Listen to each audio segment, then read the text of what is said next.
Hi, I'm Josslyn Howard here with Amanda Wood in McKeithen Stadium after UF just shut out FSU for the first time since 1994. Dane Dunning was a big part of that. He left in the sixth inning today, and he did really well. Amanda, what did you see from Dane today? Well, it's really interesting because Dane is actually a junior, and he's seen this FSU rivalry for the past couple of years, and this is the first time he actually got to pitch in it.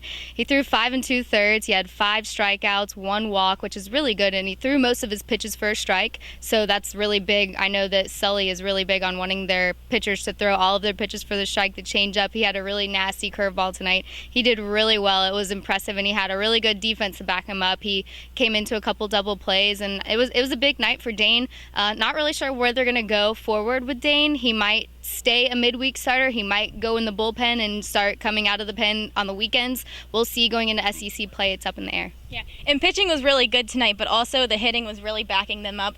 JJ was 3 for 5 tonight. Alonso and Maldonado both had home runs. Alonso had 2 RBIs with their home runs. What do you see for hitting this year? Hitting this year is huge. They have a very deep lineup. You saw Nelson Maldonado.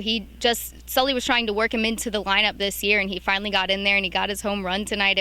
I heard, I don't know if it's true or not, but I heard that his home run ball hit a bird in the parking lot, which is crazy. Someone said that they were walking through the parking lot, they came into the press box, and actually feathers flew and a bird dropped and the ball dropped. So I don't know what the truth is to that, but it's really funny to hear that happened. But Nelson Maldonado was really excited. It was his first time playing against FSU, and he came up saying that it was really awesome to be able to get that home run. I know Alonso, it's a really big for him to make a really solid hitting this year. It's really big for him to be solid with hitting this year.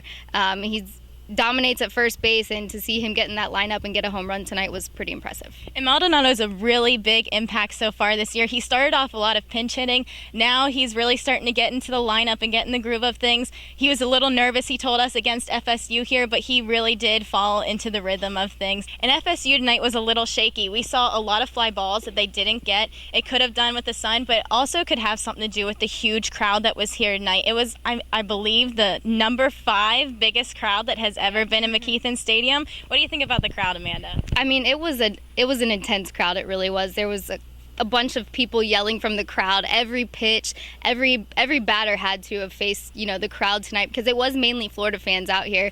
I know that Dalton Guthrie hit a pop-up to what I call the trouble zone, right over here behind first base and second base and into right field, and actually hit a double off of it, so I made the name Double Trouble. So he hit a double off the trouble zone, and the guys, honestly, I mean, the first baseman missed a few pop flies, the third baseman missed a few pop flies, the catcher missed one. So, I mean, they hit him really high. Despite that, I know that Florida's hitters did hit them really high, so it might have been difficult, but they did have 3 errors tonight, and one of them being the catcher throwing to second base whenever there was no one there to cover the steal. So that was interesting to see that you could go with that kind of lack of communication tonight. So definitely a lack of communication from FSU. Their pitching staff actually came into this game. A couple of them came in with 0 ERAs, and they came in, and all of the pitchers who came in with 0 ERAs ended up giving a run tonight. So it was pretty difficult for FSU to come in with this kind of crowd. I think it was 5,917. I want to say it was a pretty tough crowd tonight, and definitely one for the books. It definitely did hit a lot of nerves, and you could see if you looked at the dugout for FSU, the coaching staff was not happy with their pitchers tonight.